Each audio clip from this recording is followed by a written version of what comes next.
de una manera subjetiva nuestras redes.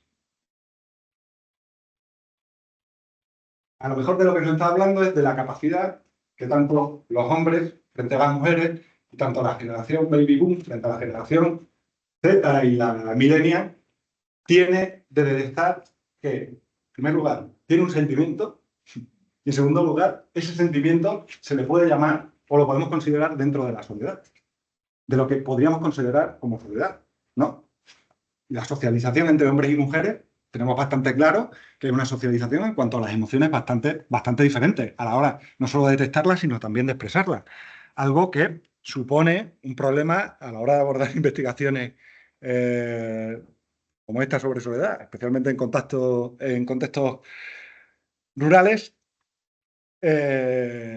porque evidentemente los hombres siempre son más retraídos a la hora de expresar emociones, incluso a la hora de detectarlas.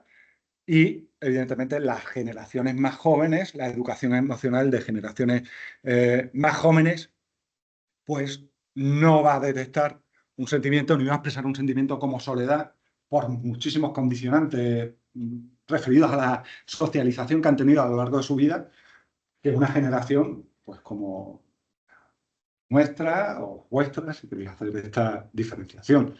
En realidad, esto, al fin y al cabo, cuando estamos midiendo de manera cuanti algo como la soledad, que es un concepto súper complejo, que llevamos trabajando apenas 50 años que se llevan estudiando estos temas, que incluso a quienes hemos leído, no sé si deciros mucho, pero hemos leído algo sobre el tema, pues nos cuesta abordar muchas veces este tema. Pues claro, cuando se hacen este tipo de encuestas, ¿hasta qué punto podríamos decir que esto nos está midiendo algo como la soledad o nos está midiendo otras cosas, ¿no? Esto simplemente como pregunta. No os quiero dar mucha tralla con los diferentes enfoques teóricos que ha habido a lo largo de la historia sobre soledad.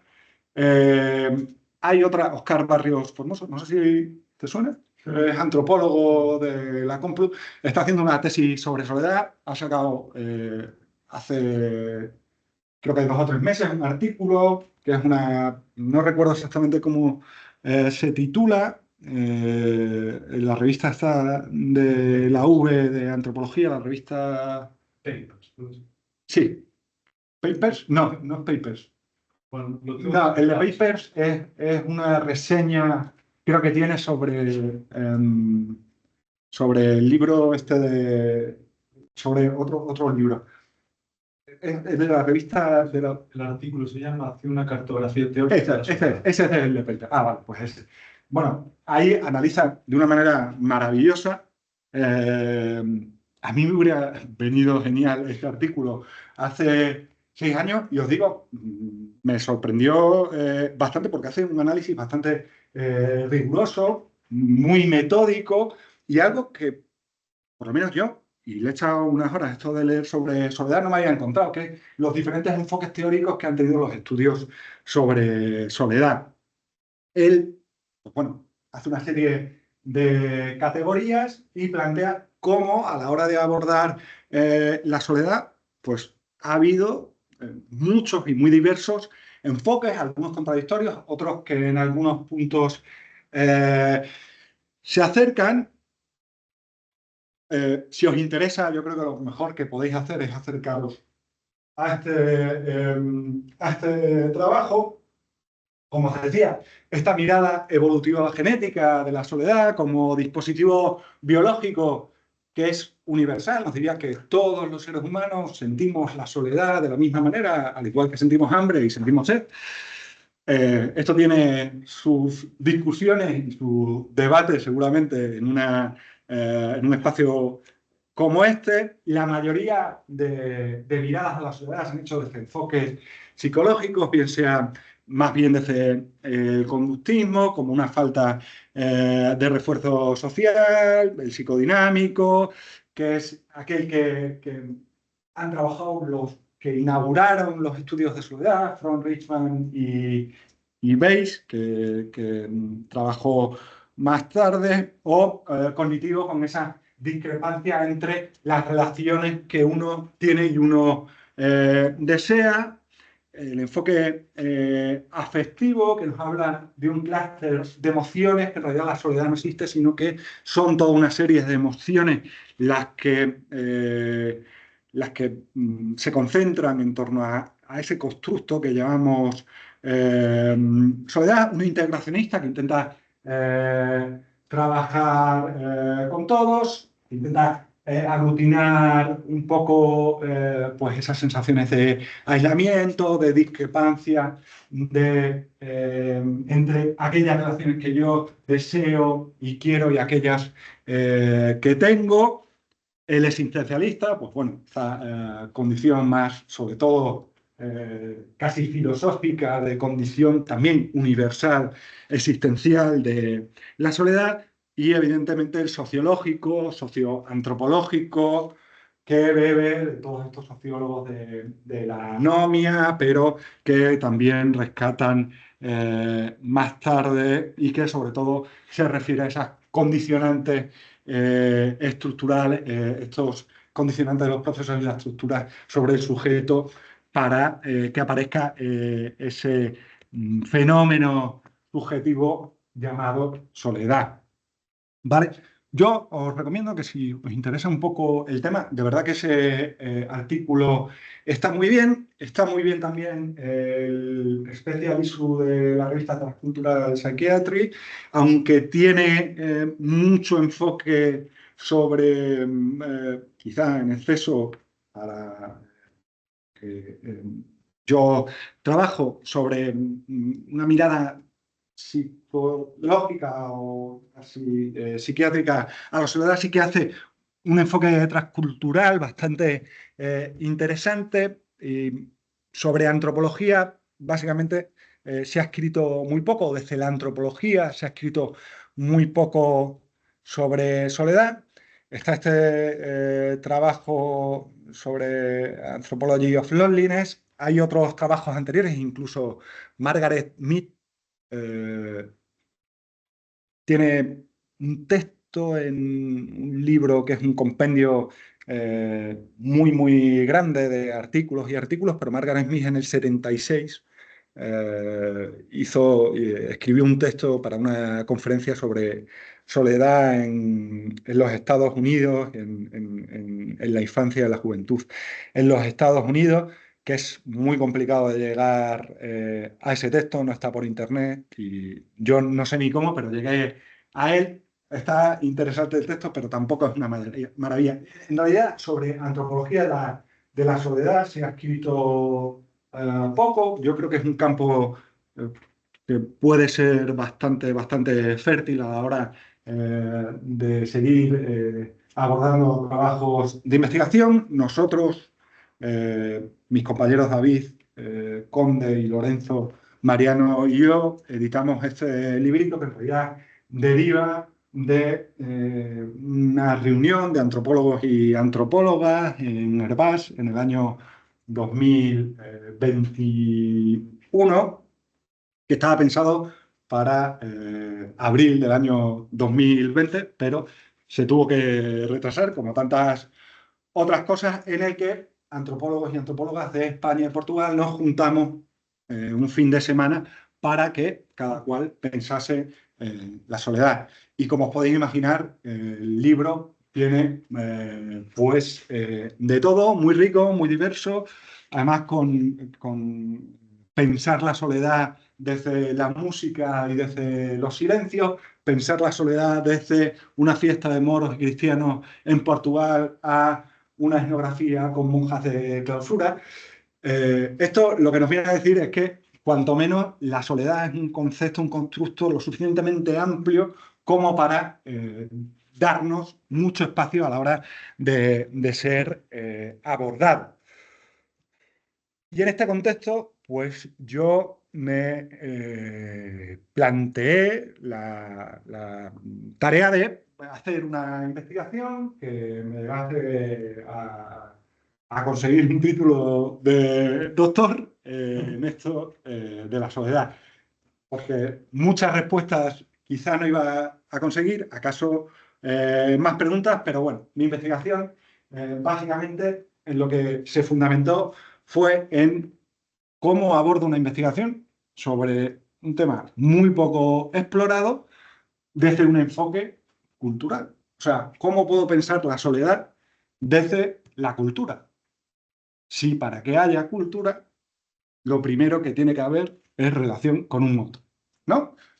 En esta premisa, a partir de esa premisa, que es bastante simple, pero empecé a pensar desde ahí y situé también mi trabajo de campo en una región extremeña, en una comarca de La Raya, esta raya que cruza Extremadura de norte a sur, en un contexto pues, de una economía tradicional, de aprovechamiento agrícola y ganadero, con una importante actividad productiva.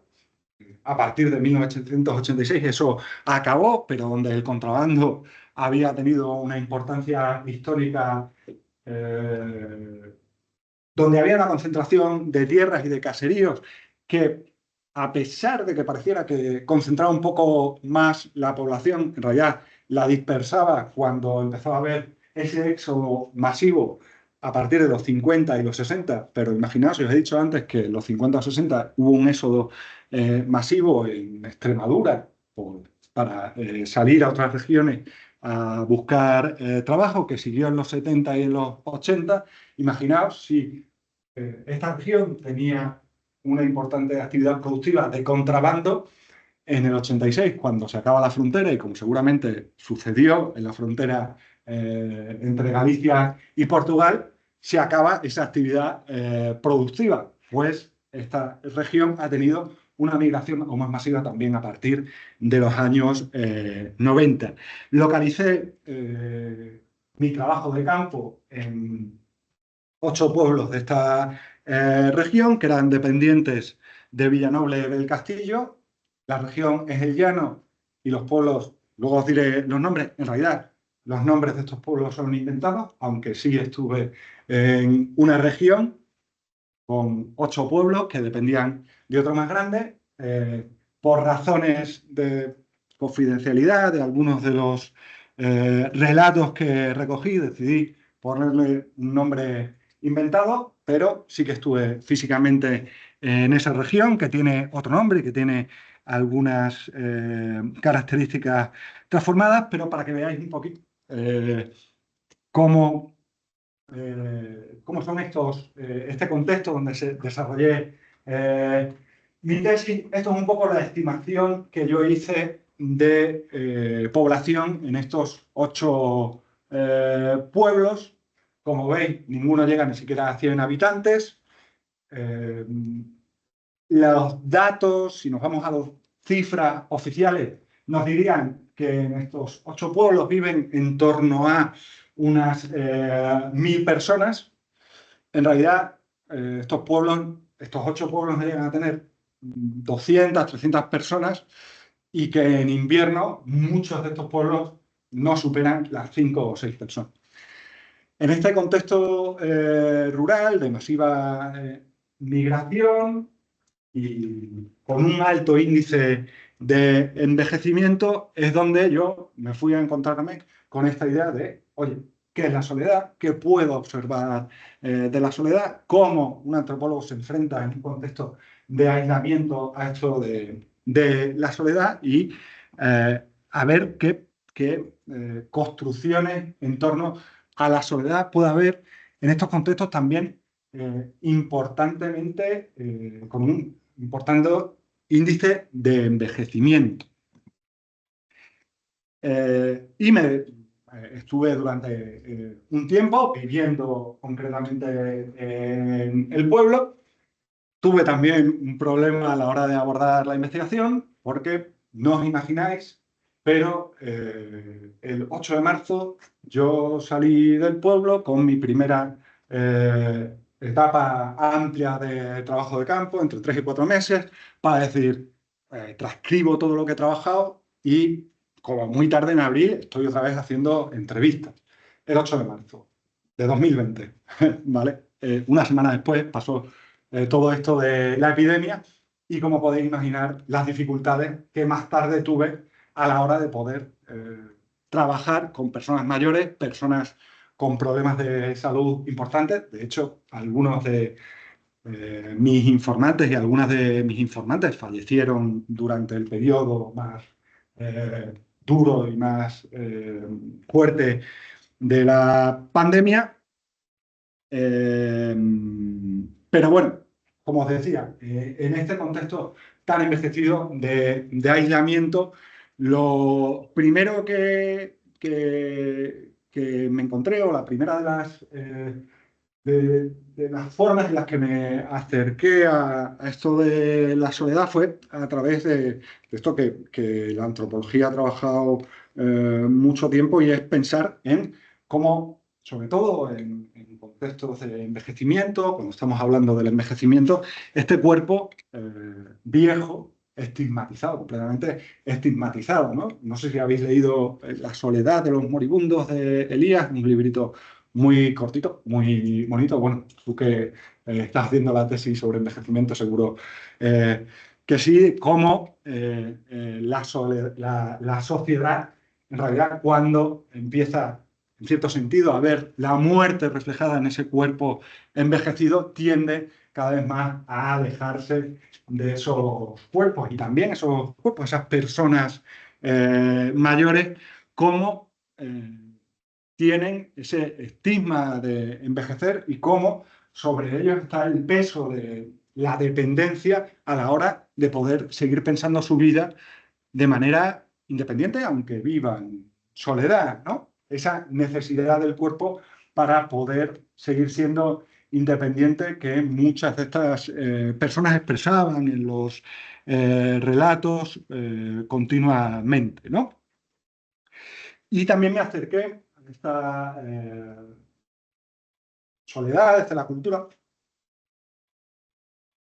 o empecé a pensarla en qué medida esa ausencia de encuentro con el otro, con los otros, con las otras, con la otra, podía suponer cierto alejamiento de la cultura. Si, en cierto sentido, no encontrarnos con otros nos lleva a descuidarnos de la cultura, ¿no? Como uno de mis informantes, de las personas con las que realicé bastantes entrevistas, que podía ser un paradigma de solitario, ¿no? De persona que vive sola.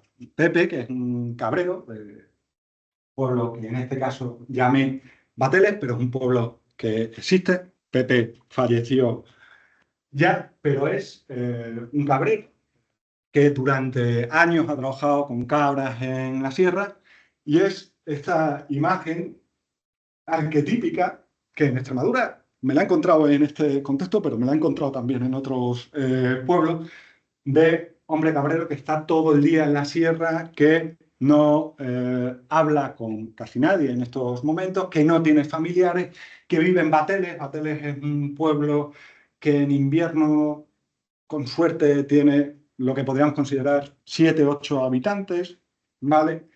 Es una persona que tiene muy poca relación con su familia, acaso le visita una sobrina de vez en cuando, y además esto a él le ha forjado un carácter bastante huraño, y nadie puede entrar en su casa. Yo, por ejemplo, nunca pude pasar del patio de la casa, pero esto sí que, junto con mis directores, sí que nos daba un poco a pensar hasta qué punto el no encontrarte con otros, ese alejamiento de la cultura, no puede llevarte, en cierto sentido, a un momento precultural, a un momento más animal, por así decirlo, ¿no?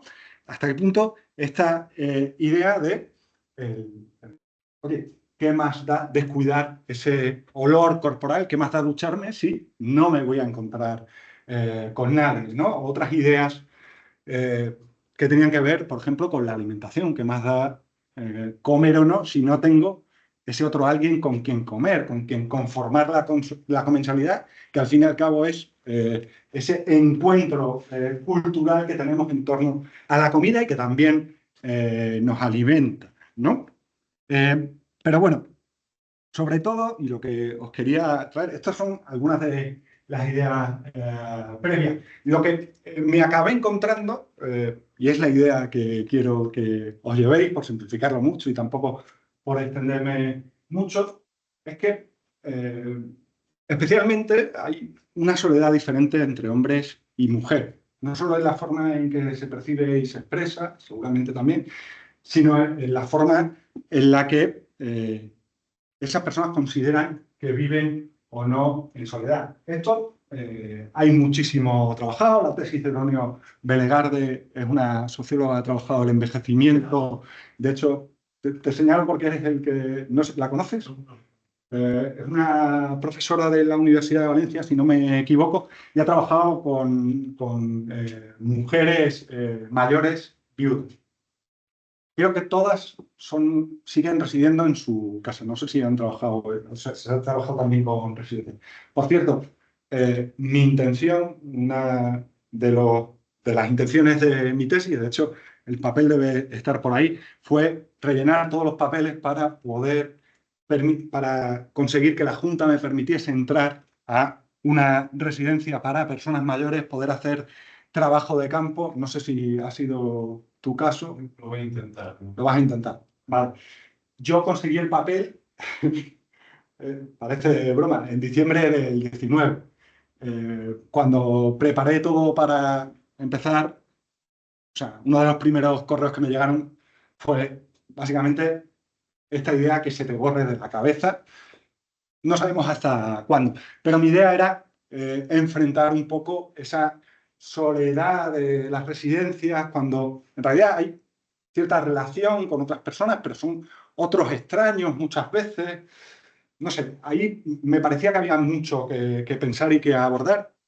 No fue posible en mi caso, pero hay mucho escrito también sobre soledad en residencia, y yo creo que hay sobre todo mucho que escribir y que trabajar. Pero bueno, las diferentes formas de socialización entre hombres y mujeres, evidentemente, marcan diferentes formas de relación. La socialización en mujeres pues, plantea unos valores y principios morales que siempre van más orientados a la construcción de vínculos más profundos, a considerar el mundo emocional y esa importancia de sostener redes, en este caso como la familia, pero también otro tipo de redes, mientras que la socialización tradicional de los varones es una moral pues mucho más ligada a la independencia y a la desafiliación, en grandes rasgos, ¿no? Las investigaciones que han abordado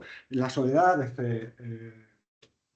planteando esta categorización de hombres y mujeres, pues plantean cómo los hombres experimentan la soledad de forma diferente a las mujeres y les resulta mucho más difícil combatirla, muchas veces relacionado con esto de la construcción de género en torno a la esfera pública, a pesar de que la tasa de viudedad es más grande, aumenta durante la vejez en ambos géneros. Se plantea cómo pues las mujeres tienden a tener una mayor resiliencia, mientras que los hombres son más vulnerables, muchas veces por ser más dependientes en cuanto al espacio del hogar, o como esta investigación de Rankin y Alden, como las mujeres al quedarse solas pues no tienen tanta carga en el hogar, y para los hombres no es tanto un sentimiento como un estado civil, por así decirlo, ¿no? Quedarse solo es más estar soltero más que estar solo, ¿no? Y en esta idea de hombres y mujeres, por traeros así algo más completo, una de las mayores dificultades que me encontré yo en mi trabajo de campo, años 2020, 21, 22, 23, y seguramente si siguiera haciendo trabajo de campo hoy lo encontraría, es poder abordar con hombres de 75, 80 años, en estos contextos profundamente agrarios, donde las masculinidades tradicionales son bastante tradicionales, bastante fuerte poder abordar conversaciones en torno a, oye, ¿te sientes solo? ¿Qué es para ti la soledad? Abrir ese espacio de la emoción, donde es imposible muchas veces entrar y donde es muy, muy, muy difícil entrar. A veces lo conseguía cuando había una mujer mediando de por medio para poder establecer esas conversaciones y sobre todo porque, y esto me lo dijo una de mis informantes, por eso lo traigo aquí, las casas de los hombres cuando se quedan solos están cerradas para un investigador o para cualquiera, mientras que las casas de las mujeres están abiertas, ¿no? Este relato lo expresa bastante bien. Hay un hombre solito viviendo que los hay en todos los sitios. Las mujeres no van para allá, van menos a casa de él. Y una mujer que se quede sola siempre tiene compañía. Van las vecinas, o las hermanas, o las primas, y toda la gente va a dar compañía. Las casas, el espacio íntimo, el espacio que tradicionalmente ha sido el de la familia, que también ha sido el de las mujeres, en estas comunidades tradicionales, es un espacio donde cuando, por así decirlo, entra la soledad y quien vive dentro es una mujer, en el espacio privado, en el espacio íntimo, es una soledad compartida porque está abierta a otras mujeres, a otras primas, a otras amigas, a otras vecinas, con todos los matices que se le pueda dar a esto, mientras que en el caso de los hombres, estas casas están como la de Pepe, que a lo mejor es en extremo un caso de soledad, de solitario muy acentuado, pero en otros casos están completamente cerrados. Este abrir y cerrar de casas tiene mucho que ver con el mundo emocional abierto o cerrado. Sí.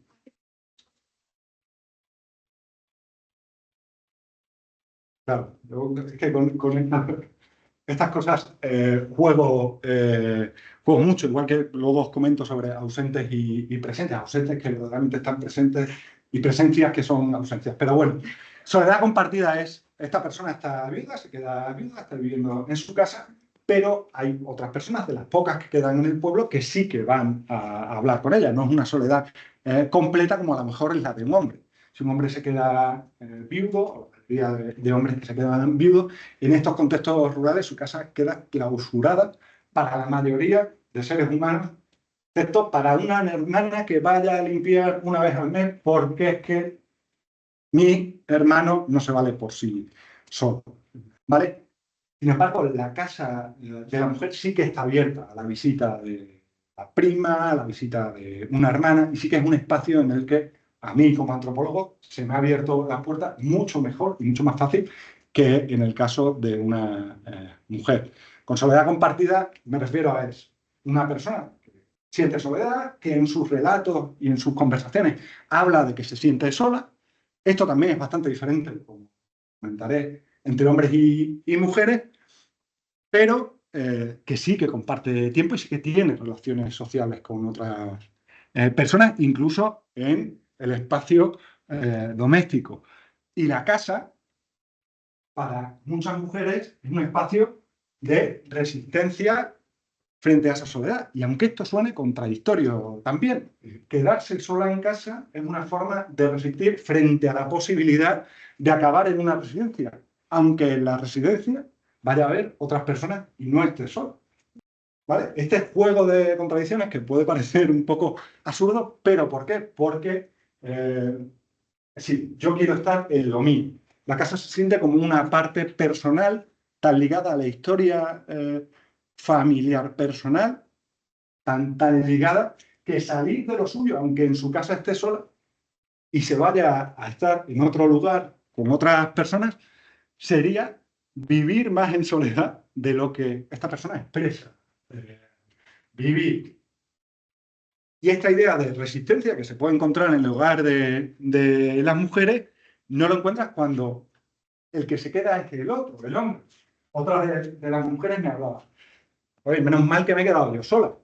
El relato de esta mujer también era una soledad más liberadora, porque por lo que ella me llegó a expresar en algunos momentos, vivía una situación de machismo bastante importante, una dependencia de su marido bastante importante, en una distribución de roles muy, muy tradicional, en la que evidentemente ella era la que se tenía que hacer cargo de todo de su marido. Tener a su marido era tener como un niño, al fin y al cabo, como otro niño. Ella le tenía que llevar absolutamente todo. Y cuando su marido enfermó, dice, oye, pues menos mal que el que ha enfermado ha sido él, no he sido yo, porque yo tendría que cargar con mi enfermedad y aparte con la de mi marido. En este caso, que esa mujer se quedara sola en mi casa, muriese su marido, fue hasta liberador para ella. Y hablaba de su marido como diciendo, es que si él se queda, no podría vivir solo, ¿no? Esta idea de que, bastante extendida entre todas las mujeres y también entre muchos de los hombres, de que abordar la vida en soledad, muchas veces con los hijos lejos, es posible si eres mujer, pero no si eres hombre, porque no tienes una socialización y especialmente en contextos tan tradicionales, hombre, es que, a ver, este relato que os he puesto antes del hombre que se freía un huevo, seguramente no es que él se friera un huevo, sino que le decía a su mujer que se friera un huevo. Para que entendáis este tipo de construcciones tradicionales y distribuciones bastante superadas, ¿no?, en otros contextos, ¿no? Pero hablo también de estas ausencias que siguen presentes, ¿no? Y en este discurrir de la casa, y especialmente cuando es la mujer la que se queda sola en la casa, en realidad mantenerse sola en la casa no es estar tan sola. Y aunque refieran soledad, en realidad, cuando entras en una casa de una mujer frente a una casa de un hombre, la ves mucho más llena, entre otras cosas, porque hay un completo relicario de todas las fotos familiares, ¿no? Y cuando hablas con ellas de las fotos, te empiezan a relatar que en muchas ocasiones, pues, oye, me ha pasado, ¿no?, que tocan esas fotos, que las besan, que tienen cierta relación con esos ausentes, incluso en su soledad, pero en ese contexto tan ligado a lo suyo, del que hablaba antes, del hogar, esa construcción social del hogar, esos ausentes siguen estando presentes, ¿no? Y recuerdo perfectamente una mujer que me ofreció sentarme una vez enfrente suyo en la casa. Me voy a sentar en un sofá y me dice, no, hombre, ahí no te sientes, que es el de mi Julián.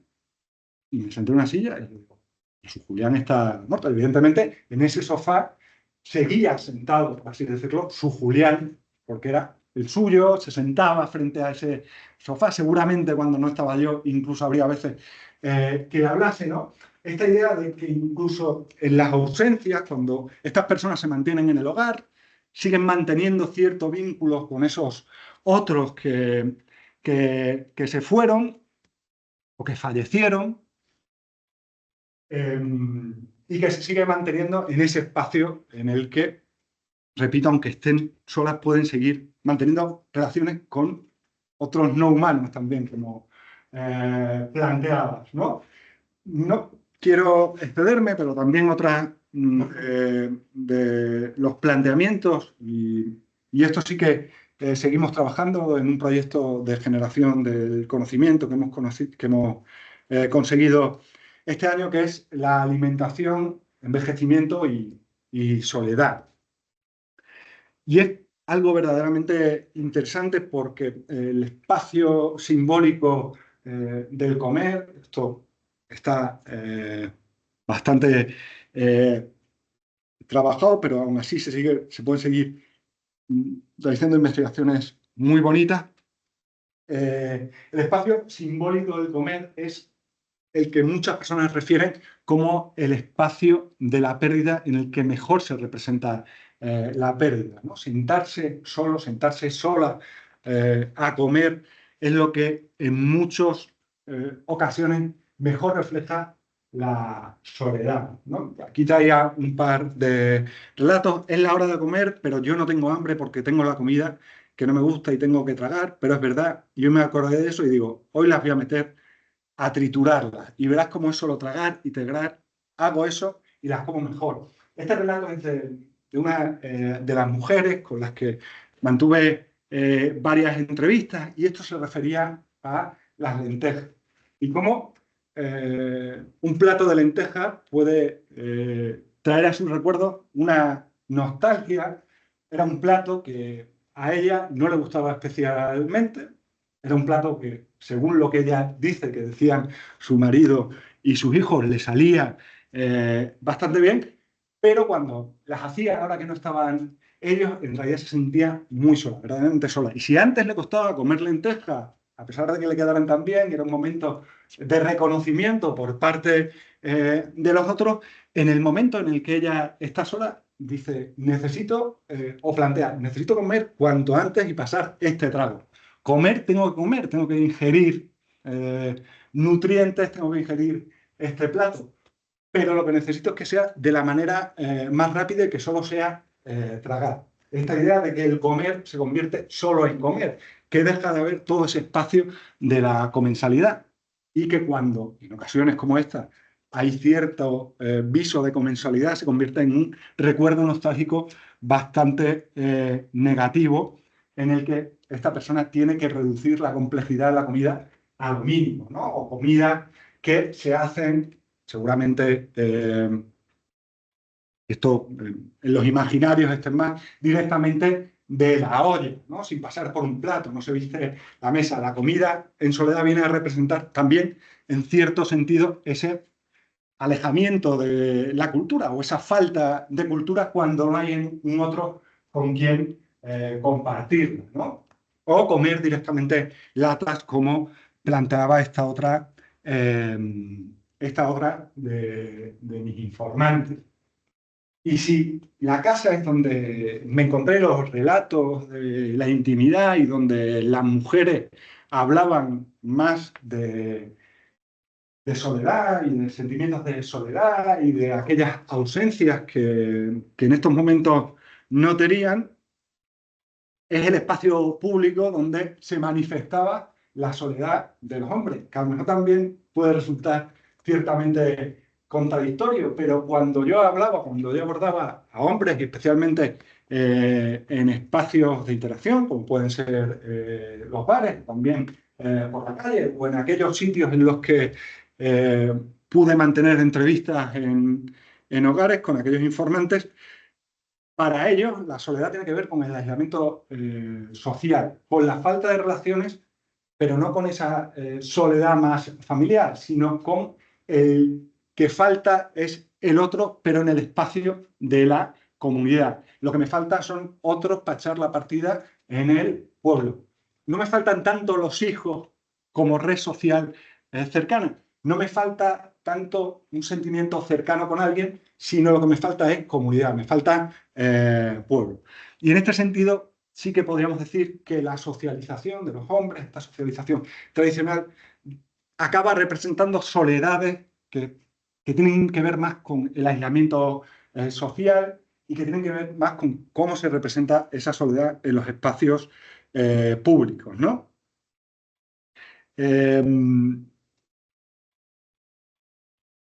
Como, por ejemplo, los bares, ¿no? Este no es un bar de esa región, es un bar de Las Hurdes, pero me gusta la foto porque es un bar que ya se encuentra cerrado.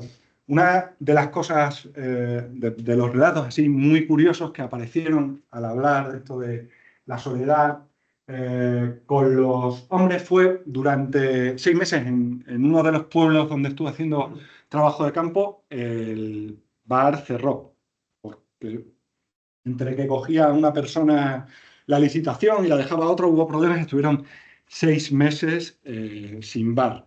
Y esto habla de cómo sus casas, las de aquellos hombres que vivían solos, estaban cerradas. No nos veíamos en misa, si acaso, que claro, es que esto no deja de ser un punto de encuentro. Se referían al bar y al tiempo en el que estaba cerrado. Hay gente que viene y no le apetece beber, pero viene solo por relacionarse. Entonces eso, pues era muy solitario. Quieran o no, aquí viene también gente de Villanoble, y en verano igual, ya no solo la gente que viene de aquí, sino los que se desplazan. No había dónde verse, pues era muy solitario. Que no nos veíamos, que salías a la calle y no veías a nadie. Es ahora y cuesta ver a alguien Pues cuando no había bar. Este relato, que es de un hombre, habla de, oye, sin el bar no tengo el espacio de encontrarme con otro. Por su parte, las mujeres decidieron quedar todos los días a la misma hora en casa de una de ellas. Se veían todos los días, todos los días. Los hombres no, dejaron de tener relación, empezaron a ir a misa para encontrarse con otros. Incluso aquellos que vivían solos se iban a otros bares, a Villanoble, que es un pueblo que está a 15 kilómetros, para encontrarse con otras personas, teniendo un vecino al lado. Pero es que esta casa está cerrada. No es el espacio donde yo puedo socializar, no es el espacio donde yo puedo salir de mi soledad, sino es el bar, porque es donde he sido socializado. Y ahí es donde aparecen todos los relatos de nostalgia, de soledad, que tienen que ver con una soledad que no tiene que ver con lo íntimo, con la falta de alguien en el hogar, sino con la imposibilidad de reproducción social, de que el pueblo está como muerto, de que el pueblo no tiene más niños, este pueblo no tiene quien vaya a seguir, la escuela está cerrada, este pueblo no tiene quien vaya a seguir haciendo vida en él.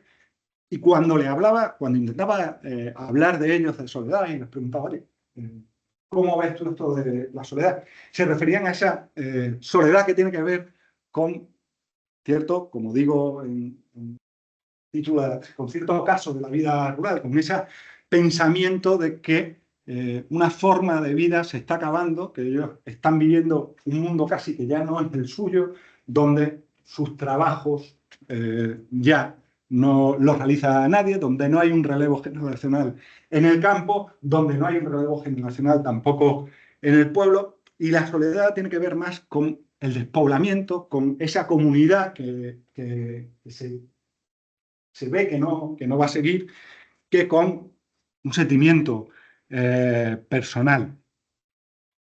Y aquí, pues, lo digo mucho con esta idea de investigador, que también se basa en otra idea de otro investigador, es la cosa que hacemos los investigadores, Weir et al., unos trabajos que hizo Monk, de esto que se llama soledad cultural, loneliness, que estos trabajos, o cuando se habla de soledad cultural en la literatura, se refieren muchas veces a estos problemas de cantidad o calidad de conexiones sociales, pero sobre todo estas dificultades a lo mejor que tiene una persona migrante a la hora de llegar a un contexto diferente al suyo y poder encontrar un contexto que sea aceptable, en el que se pueda mover culturalmente, por así decirlo, bien, ¿no? Pero Wheeler le da una vuelta y también añade esta percepción de que la cultura y la identidad de la persona están de alguna manera infrarrepresentadas o amenazadas, ¿no? Ese aislamiento que surge de esta idea de vivimos los últimos días de nuestro pueblo, incluso los últimos días de una forma de vida que no va a volver a seguir siendo vivida de la manera en la que se ha hecho tradicionalmente. Vivimos la muerte de nuestros pueblos, el final de nuestros pueblos, de nuestras comunidades, ¿no? Este pequeño relatito de toda la gente fuera allá, la vida de campo nadie la quiere porque es una vida muy esclava y la gente lo que quiere es otra vida. La gente joven que hay por aquí, que por aquí hay poco, pero por aquí se van por ahí, por donde quieran. Esto me lo decía Pepe una tarde hablando con él, cuando me hablaba de esa nostalgia de cómo antes ibas al campo y a lo largo del día él se encontraba con muchas personas en la sierra, con sus cabras, y esas eran sus relaciones sociales, y ahora me contaba que las pocas relaciones que tenía era con los bomberos, los agentes forestales que iban a hacer labores pues, de prevención de incendios en la sierra y que ya no había nadie iguales como él con los que seguir manteniendo esas relaciones, ¿no? Y creo que lo que traía un poco era hasta aquí, resumiendo esta parte de la soledad. Tengo más trabajo, pero bueno, era por traeros algunas pequeñas ideas así generales. No sé si queréis comentar algo.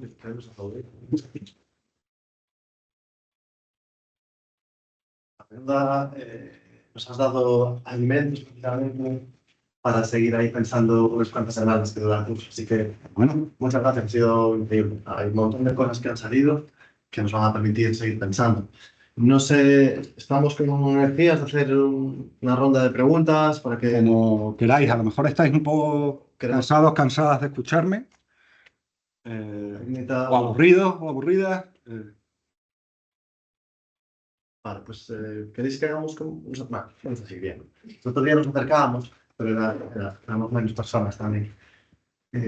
Vale, pues yo creo que es una oportunidad de intercambiar con Marta alguna idea, alguna pregunta, alguna sugerencia, alguna recomendación que os pueda dar, algo que podáis conectar con vuestros propios trabajos, etcétera, ¿no?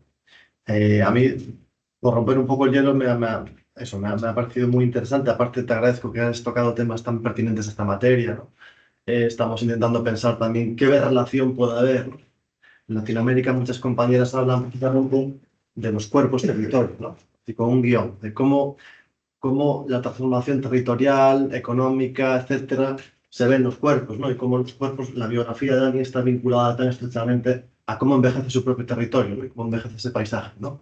Que ahora tiene protagonistas nuevos, como son los bomberos que van a cuidar, o las brigadas forestales que van a cuidar el monte para prevenir los incendios, porque ya no hay una masa crítica de pobladores que cuiden, que cultiven y cuiden del monte y que por tanto mantienen otras relaciones. Las transformaciones biográficas, personales y territoriales van siempre de la mano, es un poco también lo que queremos entender aquí, ¿no? Cómo esa soledad es la soledad del hombre y la mujer, pero también la soledad de la casa, o del huerto, o del árbol, o de toda esa economía que se va quedando de alguna manera poco a poco aislada, ¿no?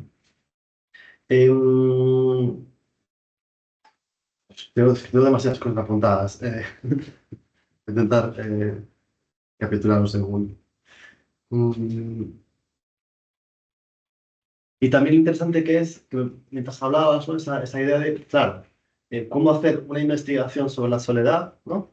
En un contexto de soledad, cuando para hacer investigación lo indispensable es la relación, ¿no? Que haya cuantos más informantes mejor, cuantas más situaciones de campo mejor para, digamos, entrar en ellas, para interiorizar lo que pasa en esos lugares. Entonces, también una pregunta sería cómo te manejaste tú con tu propia soledad, o sea, o si atravesaste tu propia soledad etnográfica, o bueno, cómo la abordaste, ¿no?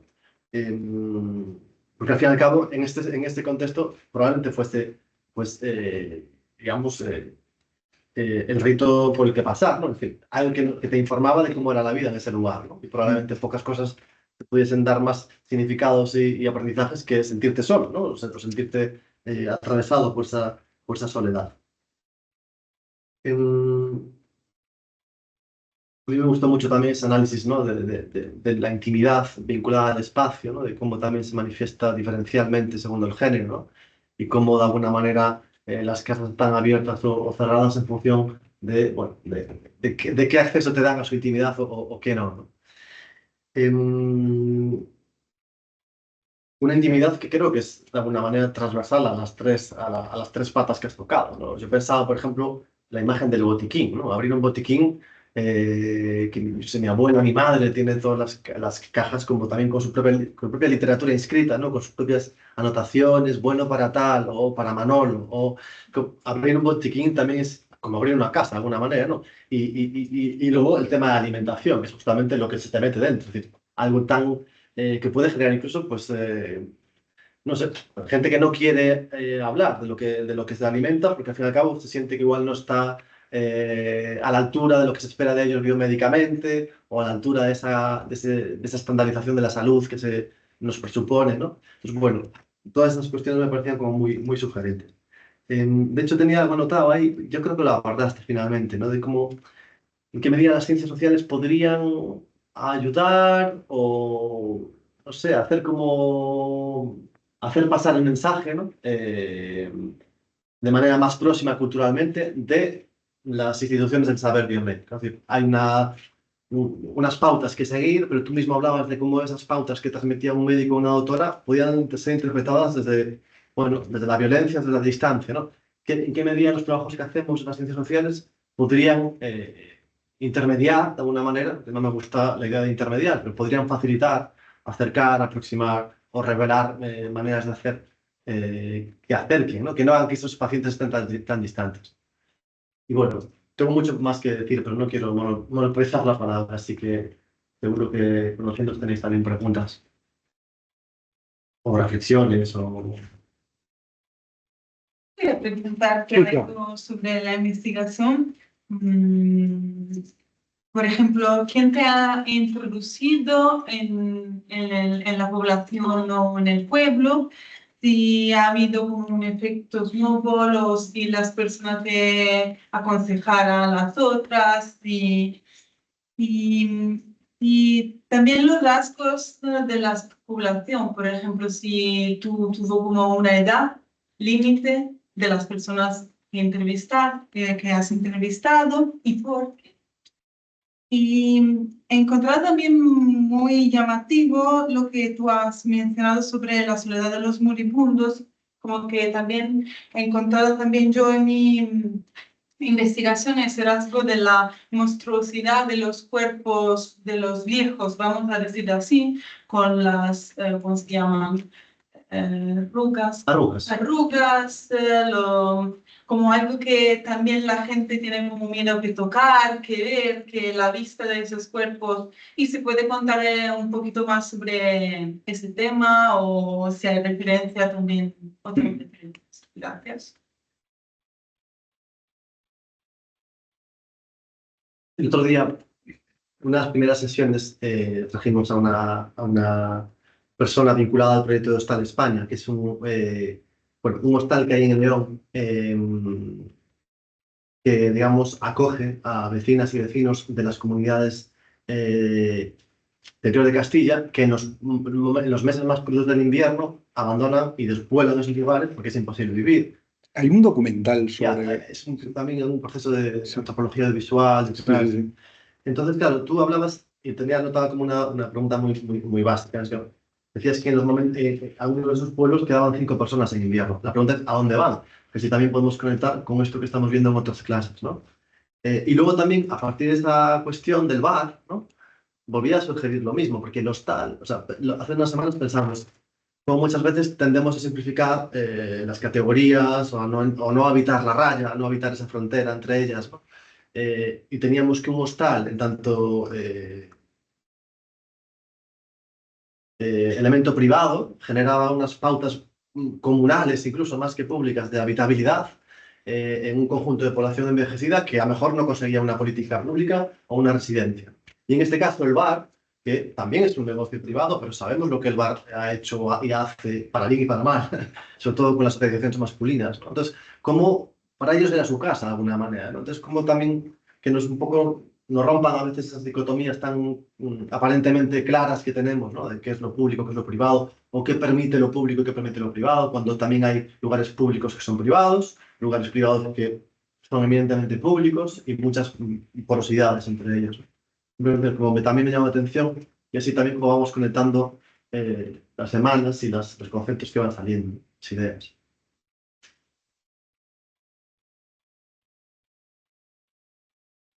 Si quieres puedes empezar y... Sí. También sobre la entrada a... Me preguntas por qué fue mi portero, por así decirlo. ¿Quién me introdujo a...? Sí. Sí. ¿Cómo ha sido? O sea, o sea, a esta región llegué después de empezar pequeños intentos de etnografía en otros sitios, donde me ha resultado muy complicado encontrarme con gente. O sea, mi primera acción fue un pueblo, pero yo ahí me di cuenta que iba a ser imposible hacerlo de la manera en la que yo quería hacer el trabajo de campo. Entonces me moví a este sitio, entre otras razones, porque tenía un buen portero. Tenía un colega, un amigo, que me presentó al cura.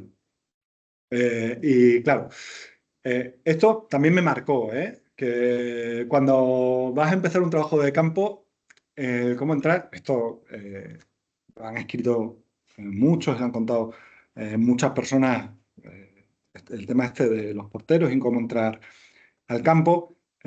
Sobre todo, hay una parte muy importante que no tiene que ver ni en cómo entras ni nada, que tiene que ver con el azar. Coincidió que en el momento en el que yo empecé a hacer trabajo de campo, se habló en uno de los periódicos que uno de los pueblos en los que yo estaba haciendo trabajo de campo era de los posibles en los que se iba a hacer una oficina de la despoblación de la España de la lucha contra el despoblamiento, la oficina de la despoblación que querían hacer en diferentes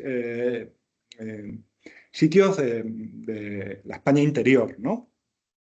Eh, bueno, pues coincidió que el anuncio que salió en la portada del periódico coincidió con eso, coincidió con el pacto PSOE-Podemos para el nuevo gobierno y coincidieron una serie de contextos históricos en el que yo cuando llegué allí, a uno de los pueblos en el que viví, yo era un agente del gobierno que venía a contar cuántos había allí y cuántos no. Eh, Claro, evidentemente era un podemita con todo lo que eso conlleva en un contexto rural donde tenía que ir a hablar al bar, a hacer trabajo de campo, porque una de las unidades de observaciones era uno de los bares de los pueblos.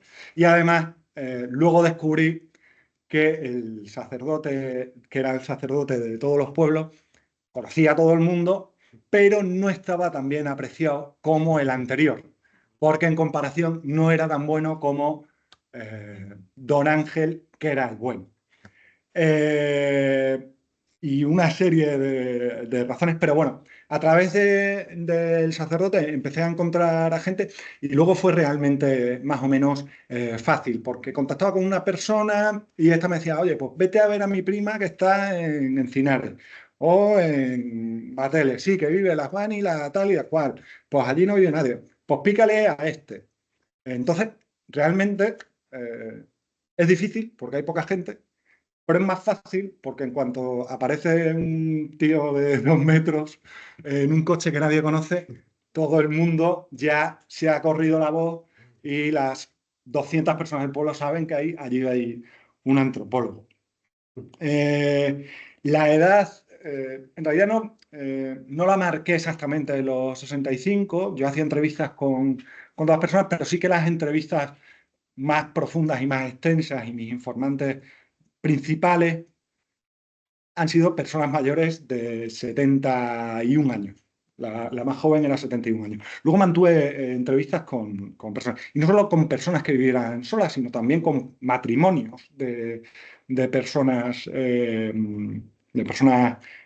mayores, porque al fin y al cabo eso también era en cierto sentido una soledad compartida que ellos expresaban, ¿no? Muy cercana a la idea del aburrimiento, que es una cosa que ellos me repetían mucho. ¿Y por qué la edad? ¿O por qué con personas mayores? No, o sea, los límites tampoco los marqué porque, o sea, da igual. Sí que con personas jóvenes, que había muy pocas, hablé, pero claro, no eran relatos directos de soledad, sino de que ellos cómo veían la soledad. Em, Me has hablado de cuerpos viejos, como con miedo por decir viejo. Yo siempre digo que viejo es el concepto EMIC que ellos utilizan y me hablan de lo viejo, lo nuevo. De hecho, no aparece por ahí, pero tengo un relato de una mujer hablando de cuerpos eh, y de cómo el estigma sobre el cuerpo del otro viejo y del otro desconocido. Porque ella un día ya cuando cogimos confianza me empezó a hablar pues al fin y al cabo, que llevaba mucho tiempo sin estar con su marido, que su marido había muerto hacía muchos años y que una vez hubo uno que se le arrimó. Y es muy bueno ese relato de cómo se habla del estigma sobre el cuerpo viejo desde el propio cuerpo viejo. Ella habla y repite varias veces: qué asco que me venga aquí un hombre desconocido, además un hombre viejo. Aunque fuera nuevo tampoco, pero encima viejo, una mujer bastante mayor, ¿no? Yo, sobre todo sobre el tema del cuerpo, la experiencia sensorial. De hecho, una parte de la tesis intento estructurarla un poco en torno a los sentidos, que me sirven como excusa para hablar pues, de cómo cuando se es más mayor se vuelve, la mirada se ve menos, porque dejas de ver, pero también empiezas a ser visto menos. No solo por la soledad, porque al fin y al cabo te vuelves en cierto sentido invisible, con los olores, como la soledad también te hace como a Pepe oler más, porque tú hueles más, pero también empiezas a oler menos porque tienes menos capacidad olfativa. Y como lo sensorial también en cierto sentido tiene que ver con la soledad, con el dejar de tocar muchas veces, con el dejar de oír. O sea, todo esto relacionado con el cuerpo también intento explorarlo, pues también muchas veces más, de una manera más pensada, incluso literaria, pero que creo que habla muy bien de la soledad. En lo que refieres de la soledad del etnógrafo, este vídeo se lo mandé a mis directores de tesis, además fue mi gran duda. Me fui a un pueblo, a uno de los pueblos, Fuentebella, y llegué al pueblo, y este es uno de los pueblos con menos personas, pero es que llegué a un pueblo, era invierno, me puse a dar vueltas y en el pueblo no había nadie. Yo había ido a buscar a una mujer concreta que sabía que vivía allí en invierno, que tenía 80 años, 85, estaba mala y se había ido a Villanoble, que era la cabecera, se había ido con su hijo. Pero claro, es que no había nadie en el pueblo y yo le mandé el vídeo y digo, es que solo hay gatos y perros. Digo, ¿qué hace un etnógrafo intentando hablar o observar o la soledad cuando no hay otro alguien, si precisamente necesitamos de ese encuentro con los otros? Y oye, pues la soledad es también un pueblo donde solo hay gatos y perros. Y en ese día no, pero ahí sí que vivía una mujer y pasaba los inviernos, ¿no? Em,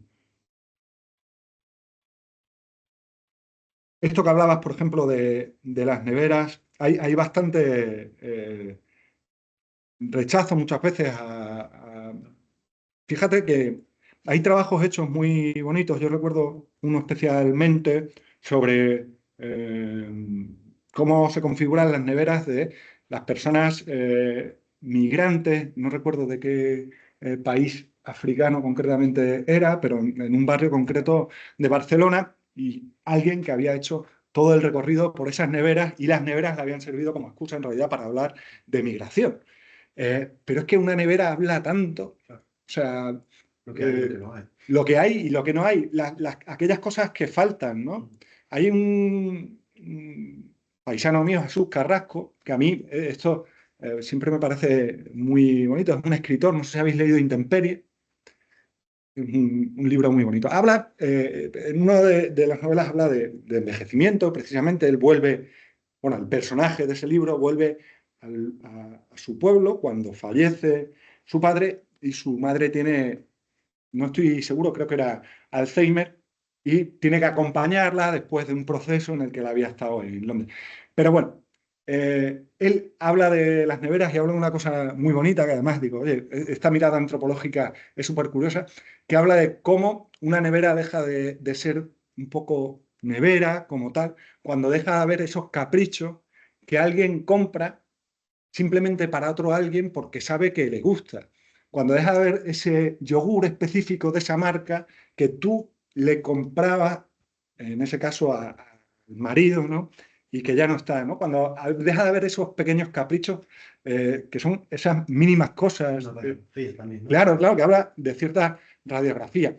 Claro, es tan personal abrir una nevera, incluso es personal muchas veces decirle qué comes, y la forma en la que se lo preguntas muchas veces, pues tiene que ser diferente, porque al fin y al cabo, aunque seamos científicos sociales y nosotros nos veamos bastante diferentes a los biomédicos, cuando llegas a ciertos contextos yo era el trabajador social durante bastante tiempo de esos pueblos, porque mi amigo, la mujer de su hermano era la trabajadora social. Entonces, si yo había entrado por ahí, yo tenía que arreglarle los papeles. Sí o sí a varias personas allí, porque era de cajón que yo tenía que saber cómo hacer eso.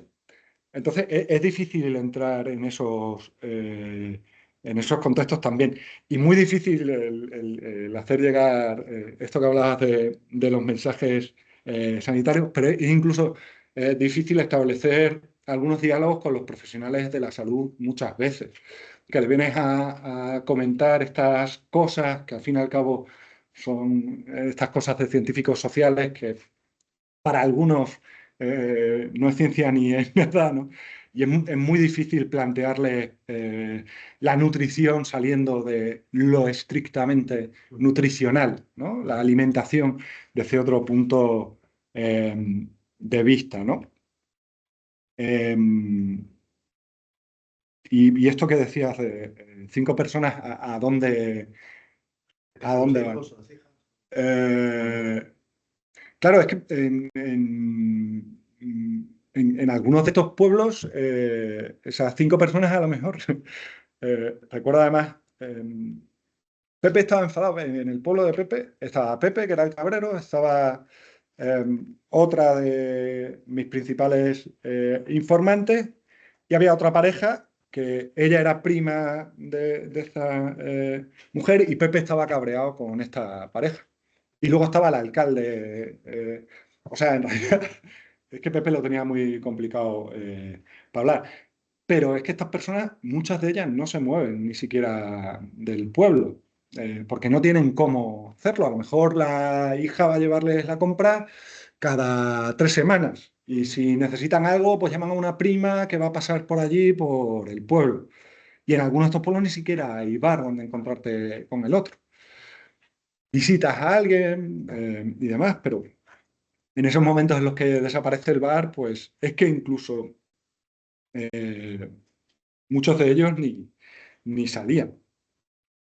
Y en invierno había gente que habitando esos lugares se fuese durante el invierno y volviese o no, como casa de sus hijos en la ciudad. Sí, sí, sí, sí, sí. Había algunas personas. Luego también está lo del verano. Mm. Eh, Claro, el verano es otro momento completamente diferente, de alegría, se acaba la soledad. El invierno es lo duro y cuando se ve todo esto, pero la vuelta de los migrantes y la vuelta de muchos de los habitantes de estos pueblos que vuelven allá. Hay personas que sí que en los inviernos más, en la parte más dura del invierno, pues sí que se van al pueblo a vivir. O sea, al pueblo me refiero a la cabecera del pueblo a vivir con algún hijo, incluso algunas de ellas tienen 2 casas. Lo que hacen otras muchas es tener esas 2 casas y pasar temporadas en un sitio o en otro, pero vas viendo cómo progresivamente se van quedando en la cabecera, que es el pueblo más grande, y dejando, pues eso, sus pueblos pues más vacíos, ¿no?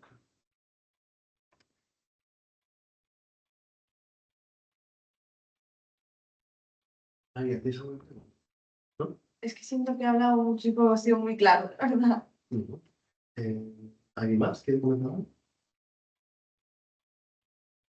Yo la última. No, o sea, La última, porque sí que empezamos esta materia el primer día como para introducir algunos procesos contemporáneos y demás, aunque de muy largo recorrido, como tú bien indicaste, leyendo varios fragmentos de la España vacía, que es un concepto que no salió en tu presentación, aunque, según ese concepto de ese autor, en ese momento concreto, entraría dentro de ese gran paisaje interior, ¿no? Y es una lectura que, bueno, con las críticas que se le deben hacer, hizo público una problemática que ya estaba ahí y que mucha gente ya estaba movilizada por ella, acuñándole ese término, ¿no? A partir de ahí se derivaría la España vaciada y sería reapropiado y demás. Entonces, simplemente, en algún momento parecía que lo ibas a mencionar, pero no, o igual era mi simple interpretación. Pero justamente nos interesa también un poco ese debate o ese conflicto conceptual. No sé si allí incluso se veían a sí mismas dentro de, bueno, es gente igual que no está tan cercana a estos debates conceptuales, ¿no? Pero si refería a esa idea del vaciamiento o de lo vacío, o si es una comarca, es un conjunto de comarcas que entran dentro de ese, si tú has trabajado con esa categoría, porque me acuerdo sobre todo cuando hablabas de las urdes, porque es uno de los ejemplos que Del Molino emplea y describe en profundidad para explicar cómo se ha construido también moralmente, históricamente, la idea de esos lugares como monstruosos, salvajes, primitivos, y muchas comillas. Espero, esto es una curiosidad, no, también que no tiene que ver con la presentación. Nada. O sea, mi tesis durante un tiempo se llamó Extremadura vaciada. O sea, sí que es un concepto que trabajar. La tesis hay algo por ahí que escribo, pero sí que también marqué cierta distancia. Yo creo que también hay momentos en los que parece que hay una ola en la que nos subimos, lo vemos claro, luego nos entran las dudas, las críticas, nos alejamos. Hay quien dice que la España vaciada no es tal, sino que está habitada de otra manera, ¿no? Es una España habitada, pero con unas carencias que en realidad hacen que se vacíe. En fin, sí que es un concepto complejo. Yo intento evitarle porque a mí me genera cierta contradicción, cierto rechazo a veces, porque es un concepto que también se ha utilizado, creo, políticamente de una manera exagerada a un nivel importante. En Extremadura este discurso, a raíz de esta idea, aparecieron 5 partidos políticos a nivel regional. No sé Galicia, pero es que en Extremadura se presentan 4 o 5 tradicionalmente como mucho, y de repente aparecieron 5 partidos políticos nuevos. Yo es un término que intento evitar, aunque sin duda este contexto rural entraría dentro pues de esta idea de contexto excesivamente despoblado, envejecido de una manera muy importante, con una carencia de infraestructuras muy, muy, muy, muy importante. Extremadura lo tiene en general, lo tienen las zonas más urbanas, todo el problema con el tren y demás, pero la dotación de infraestructuras en estos contextos es casi imposible. O sea, pensad que para llegar a un hospital, o sea, hay 2 personas concretamente, a lo mejor si lo pienso más, hay 2 mujeres que perdieron a su marido en el trayecto de su pueblo al hospital donde tenían que atenderle en Cáceres porque había 1 hora y media. Oye, tal vez no, pero quizá si tuviera un hospital más cercano, esa persona no hubiera fallecido, ¿no? Em, pero sí, es parte de esta idea. En el caso de las urdes, cuando habla de las urdes, no sé si es el mejor ejemplo, pero sí que es el ejemplo que tiene una connotación más oscura en esta idea de la España interior, rural, construida, un imaginario, también el que os hablaba de la leyenda negra de las urdes, al que él se refiere, pero las urdes ahora mismo es un territorio precisamente que está más alejado que esta región y que otras muchas de Extremadura, donde cada vez hay una recuperación más importante de la vida rural y sí que está apareciendo un orgullo y una identidad donde esta idea despectiva o de alejarse del contexto rural porque no da futuro, precisamente en las urdes yo cada vez me estoy encontrando eh, más neorurales o más gente que empieza a pensar los pueblos y la ruralidad de otra manera, desde bueno, gente joven y gente de las urdes que se mantiene viviendo allí, ¿no? Em, no sé ya si... No sé si hay alguna pregunta en el chat, puedes ver Ay, algo. Sí, porque a veces ahí ya vamos cerrando. Porque... ay, pues esta grabación. Ojo, no todas las personas. A ver.